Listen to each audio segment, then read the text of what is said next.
Chaque jour, Charles et Carole vous présentent la leçon de l'école du sabbat.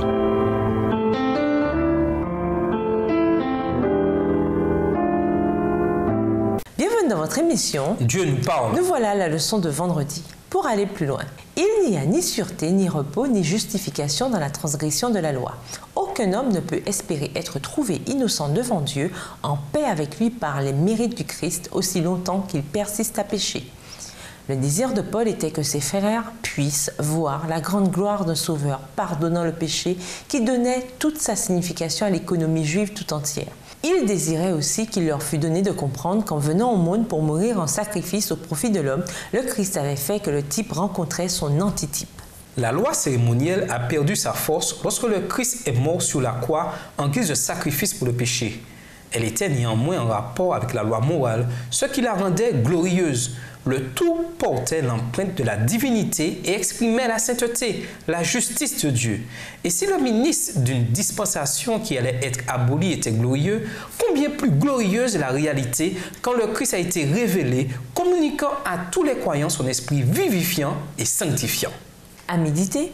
Dans Romains 7, le verset 25, l'apôtre écrit « Ainsi donc, moi, par mon intelligence, je suis esclave de la loi de Dieu, tandis que, par ma chair, je suis esclave de la loi du péché. » Il s'agit du passage le plus clair de tous, et on apprend de ce passage qu'une seule et même personne, croyante, sert en même temps la loi de Dieu et la loi du péché.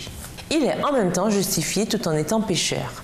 Car il ne dit pas « mon esprit sert la loi de Dieu » ni « ma chair sert la loi du péché », mais il dit « moi, je ». Autrement dit, l'homme tout entier, une seule et même personne, se trouve dans cette double servitude. Pour cette raison, il remercie Dieu de servir la loi de Dieu et il demande miséricorde pour pouvoir servir la loi du péché. Mais nul ne peut dire d'une personne charnelle, non convertie, qu'elle sert la loi de Dieu. L'apôtre veut dire, vous voyez, c'est exactement comme je l'ai déjà dit. Les saints, les croyants, sont en même temps des pécheurs tout en étant justes. Ils sont justes car ils croient en Christ, dont la justice les couvre et leur est imputée. Mais ils demeurent des pécheurs au sens où ils n'accomplissent pas la loi et qu'ils ont toujours des désirs pécheurs. Ils sont vraiment malades, mais soignés par un médecin, ils espèrent guérir et commencent à aller mieux. Ils sont sur le point de retrouver la santé. De tels patients se feraient le plus grand tort en prétendant avec arrogance aller bien, car ils subiraient une rechute bien pire encore que leur première maladie. Sommes-nous d'accord avec ce que Luther a écrit ici ou non? En classe, argumentez vos réponses. Pour conclure, nous avons un choix à faire, servir Dieu ou le monde. La mort de Jésus sur la croix nous offre la rédemption.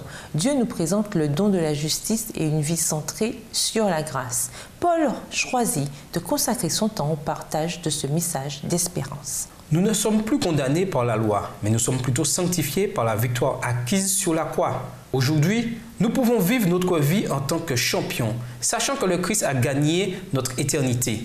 Le péché n'aura plus de pouvoir sur vous, puisque vous n'êtes pas soumis à la loi, mais à la grâce de Dieu. Romains 6, verset 14. Au revoir. Et à demain si Dieu veut. Dieu nous parle. Chaque jour, Charles et Carole vous présentent la leçon de l'école du sabbat.